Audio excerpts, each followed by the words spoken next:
My style, I would kind of describe, well, I call my work industrial pottery. And that's kind of the juxtaposition of classical, utilitarian, kind of elegant shapes. And I kind of smashed those up with this sort of rugged industrial building materials, and almost always steel.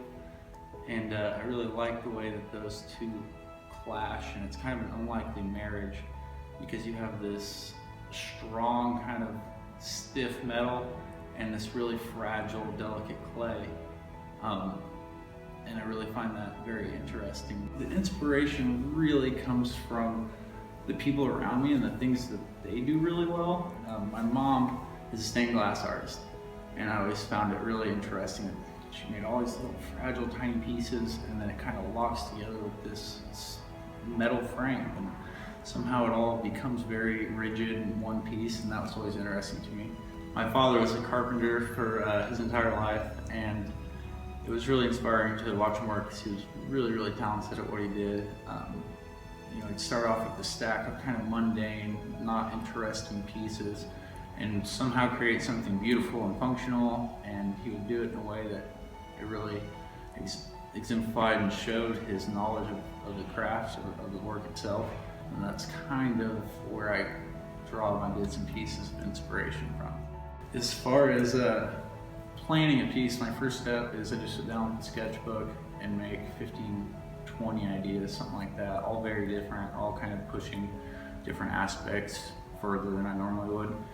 And then I kind of grab a few details, components from each one, and kind of make a piece on the fly. And 2 or 3 times throughout the process, my piece will change because there's a problem and I have to solve it.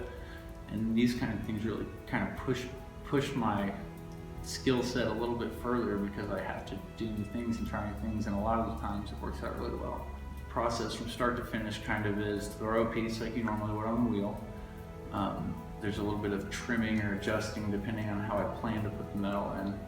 Fire it, glaze it, and then the metal is the last step, and that is really my favorite step of all because I feel like I can be the most creative on the fly, and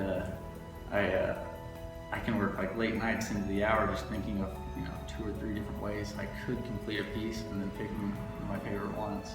If you have an idea or you have a vision and you've never seen it done before, if you don't know how to go about it, that really shouldn't be a stop sign. It should be a green light because it allows you to try things that nobody has tried before, and allows you to figure out things that you didn't know were possible, and it's going to leave other people wondering how it's possible.